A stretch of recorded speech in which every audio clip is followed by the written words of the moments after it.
The courtroom felt colder than it should have. The fluorescent lights cast a pale tone over the polished wood and silent rows of benches. No one spoke.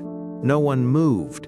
Every eye in the room was fixed on the young man seated at the defense table.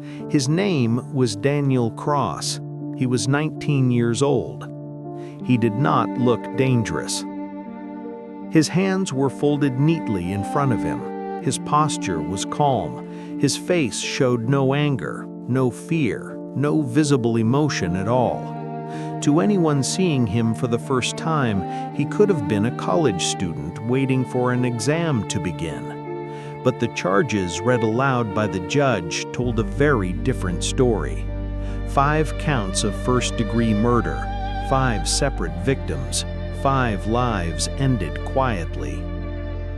The prosecutor began by telling the jury that this was not a case driven by chaos or rage.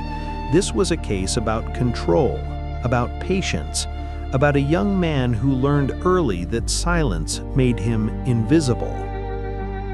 Daniel grew up in an ordinary neighborhood. Teachers described him as quiet and intelligent.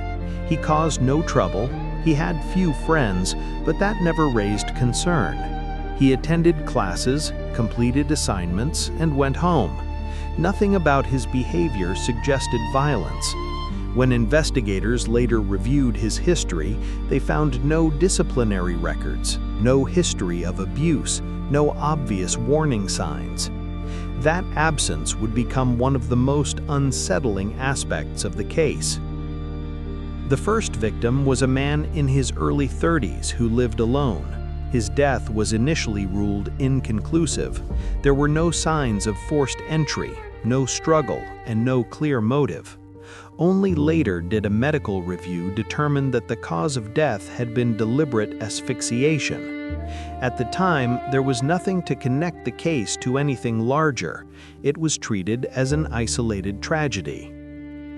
2 months later, a second victim was found, this time a woman in her 40s. Again, no signs of violence, no theft, no forced entry. The cause of death matched the first. Investigators began to look closer. Patterns were forming, even if they were subtle. The third murder confirmed what detectives had begun to fear. The victim was found seated in her own home, positioned carefully. Nothing appeared disturbed. The scene suggested familiarity, comfort, someone the victim had trusted enough to let close. By the 4th and 5th killings, the time between deaths shortened. The method remained the same: quiet, controlled, precise. There was no escalation in violence, only in frequency. To investigators, this suggested a growing confidence, a belief that he would not be caught. Daniel Cross was identified after detectives cross-referenced timelines, locations, and witness statements. His name appeared repeatedly, always on the edge of relevance. He had legitimate reasons to be near each victim, nothing criminal, nothing suspicious, at least not on the surface. When he was brought in for questioning, Daniel did not resist. He answered questions politely, he maintained eye contact, he did not deny knowing the victims.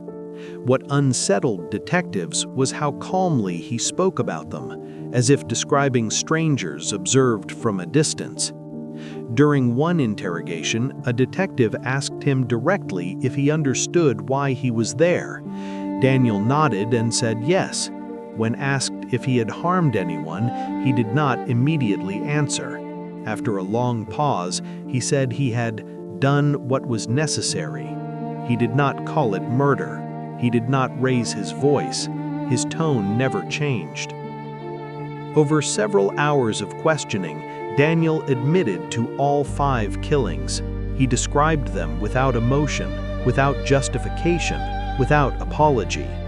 He spoke about timing, access, and silence. He explained that no one ever expected him, that people trusted him because he was young, polite, and quiet. Psychologists later testified that Daniel displayed a profound emotional detachment. He did not experience guilt in a recognizable way. He understood right and wrong intellectually, but emotionally, the consequences felt distant to him. Control, not anger, had motivated his actions. In court, the defense argued that Daniel's age should be considered, that his mind was still developing, that his emotional immaturity played a role. But the prosecution countered with evidence of planning, patience, and awareness. They showed notes Daniel had kept, dates, locations, observations, nothing graphic, just preparation. Family members of the victims took the stand. They spoke about loss, confusion, and unanswered questions. Daniel never looked at them. He stared at the table in front of him, unmoving. When the verdict was read, the courtroom remained silent. Guilty on all counts. Life imprisonment without the possibility of parole. Daniel showed no reaction. He simply nodded once, as if confirming something he already knew. The case left a lasting impact on the city, not because of how violent it was, but because of how quiet it had been.